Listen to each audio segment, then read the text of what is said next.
ամբողջ իմաստը լինելու է այն, որպեսզի տպավորություն ստեղծի, որ այդ ամեն ինչը կա, այդպիսով ապահովելով դե ֆակտո վարչապետին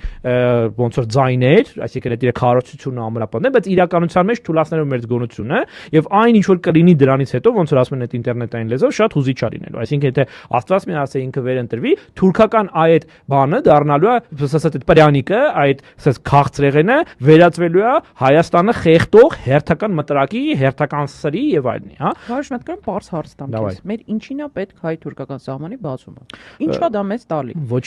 Ոչինչ եւ Իմ մոտ տպավորությունն է, որ դա բան աչքի եմ Հրայր Թովմասյանի գրիչ Ղազախական ցորեն, ինչ որ այտենց հերթական միֆական յեդինառոգ է։ Գիտես ինչն է հետաքրքիր, որ չես հասկանում ինչի տապ։ Ախր ամենաուժեղը, որ այդ թուրքերն են այդ միֆը մեր մոտ ստեղծել ու տարածել 90-ականից, որ դուք չեք կարող ապրեք առանց բաց թուրքական սահմանի։ Իրականում տենց չի մեկ, երկրորդ դրա տակ ոչ մի հաշվարկ չկա եւ երրորդ, իրանք իրականում հենց իրանց էլ պետք չի բաց սահման,